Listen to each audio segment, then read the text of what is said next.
أعوذ بالله من الشيطان الرجيم بسم الله الرحمن الرحيم.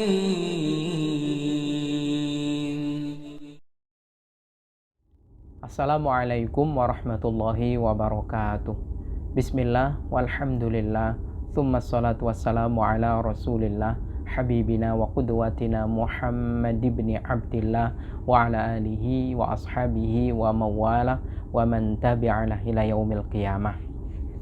Ada dua hal yang biasanya kebanyakan umat Nabi Muhammad SAW merindukan untuk meraihnya. Hamba Allah Subhanahu wa Ta'ala tentunya akan sangat-sangat bahagia jika mendapatkan dua hal ini. Yang pertama adalah kelembutan hati, dan yang kedua adalah mudahnya tercapai cita-cita. Siapa sih yang tidak bahagia kalau memiliki hati yang lembut? Siapa juga yang tidak bergembira riang penuh kesyukuran kalau cita-citanya itu di depan mata dan mudah diraihnya.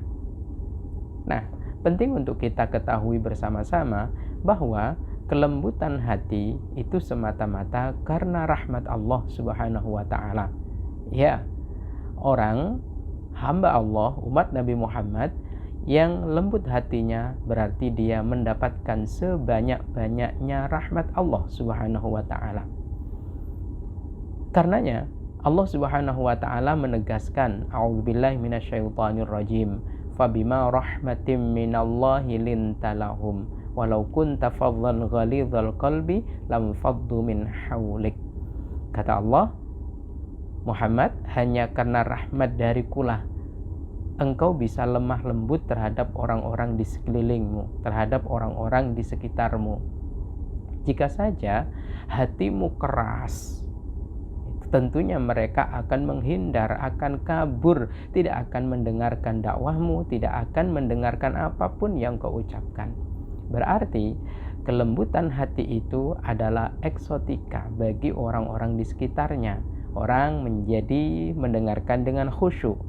Yang lembut hati menjadikan orang antusias, menjadikan orang memiliki ketertarikan yang luar biasa kepadanya. Karenanya kelembutan hati itu mutlak dibutuhkan bagi setiap umat Nabi Muhammad SAW.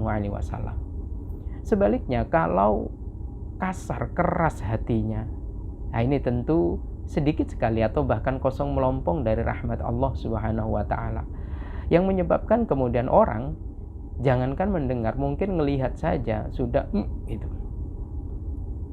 Karenanya penting untuk kita bersama-sama memahami kiat untuk melunakkan hati. Sedangkan mudahnya tercapai cita-cita ini adalah harapan siapapun. Bagaimana tidak bahagia? Bercita-cita ini Allah wujudkan, bercita-cita itu Allah wujudkan. Nah, kali ini kita akan sekali dayung, dua pulau terlampaui, sekali tepuk, dua nyamuk yang akan kita dapat untuk kita bunuh. Begitu kira-kira ungkapannya. Ada kiat yang menjadikan hati kita lunak dan menjadikan cita-cita itu mudah kita raih dan mudah kita gapai. Mudah-mudahan ini dapat kita ajarkan kepada orang-orang di sekitar kita, anak-anak kita, keluarga kita, agar mereka semuanya sebanyak-banyaknya dirahmati oleh Allah Subhanahu wa Ta'ala, hatinya menjadi lunak, dan sebanyak-banyaknya dia juga dirahmati Allah, menjadikan cita-citanya mudah dan murah untuk diraihnya. Berikut kita simak sabda Nabi SAW. Diriwayatkan dari sahabat Abu Darda radhiyallahu anhu, Nabi SAW bersabda, "Atuhibbu ayyalina qalbuka?" Nabi SAW seolah bertanya, sebetulnya ingin memberitahu, gitu. Apakah engkau senang bila hatimu lunak, lembut? Tentunya para sahabat menjawab, "Bala ya Rasulullah." Iya, tentunya Rasul, kami ingin hati saya lembut, dan juga waktu dari kahajataka, dan cita-citamu akan mudah kalian raih. Oh, tentu senang sekali. Bagaimana Nabi memberikan kiatnya? Yang pertama, irhamil yatima. Kasihi dan sayangilah anak yatim. Karena energi kasih sayang kita kepada anak yatim itu akan mengalir deras kepada hati kita dalam bentuk rahmat. Lembut, lemahlah kemudian hati kita, lunaklah hati kita. Sedangkan cita-cita yang kayaknya itu sekedar impian, cita-cita yang kayaknya itu jauh sekali di mata, menjadi nyata dan menjadi dekat di depan mata. Kasihi, sayangi anak yatim, itu yang pertama. Yang kedua, wamsah ra'sahu. Jika dekat dengan jangkauan kita, usaplah kepalanya. Karena usapan tangan kita kepada kepalanya itu adalah mengalirkan energi kasih sayang kita kepadanya. Transfer kasih sayang kepadanya. Dan ini menjadikan mereka tentram, damai. Mereka merasa tidak sendiri. Mereka merasa ada orang yang hadir dalam kekosongannya. Karenanya, anak yatim kasih dan sayangi. Yang kedua, anak yatim itu usap kepalanya. Wa at'imhu min ta'amik. Dan juga berilah makanan dia dari makananmu. Bukan makanan orang lain yang diberikan kepadanya, tapi bagian dari kita. Menjadikan mereka bagian dari keluarga kita, seolah-olah dia diberikan nafkah oleh kita. Seolah-olah kita wajib memberikan nafkah kita. Tapi hanya seolah-olah, tentunya tidak.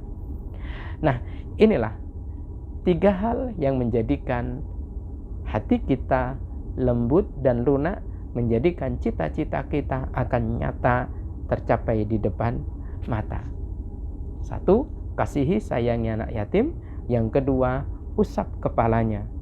Lalu kemudian yang ketiga, berilah dia makan, kenyangkan perutnya, bahagiakan dia, jadikan senyumnya untuk mengunduh sebanyak-banyaknya rahmat Allah Subhanahu wa ta'ala. Lalu kemudian siapa anak yatim itu? Anak yatim itu adalah anak yang usianya belum usia balik atau mukallaf. Kalau perempuan kurang dari 9 tahun, kalau laki-laki belum usia 12 tahun, kira-kira kalau lihat dari tahun. Sedangkan kalau kita lihat dari keadaannya, kalau perempuan tentunya belum haid, kalau laki-laki belum mimpi basah. Yang meninggal bapaknya, dia anak yatim. Jadi yatim itu 2 saja. Bapaknya meninggal, dia belum usia mukallaf. Dialah yang akan menjadi perantara bagi kita semua untuk dekat dengan Allah, rahmatnya mengalir kepada kita dalam bentuk kelembutan hati, kelunakan hati, dan cita-cita mudah diraih. Semoga Allah Subhanahu wa ta'ala memampukan kita. Kenapa begitu esensialnya, kenapa begitu dahsyatnya energi mencintai dan menyayangi anak yatim? Karena Nabi SAW adalah merasakan sebagai anak yatim ketika beliau masih belia, ketika beliau masih anak-anak. Maka Allah Subhanahu wa ta'ala menjadikan siapapun anak yatim itu meskipun tidak setara dengan Nabi tadi, 1 strip di bawah Nabi SAW energi dan juga keutamaannya. Semoga bermanfaat dan Allah memampukan kita semuanya untuk melakukan hal ini. Amin. Allahumma amin. Wallahu a'lam bishawab. Assalamualaikum warahmatullahi wabarakatuh.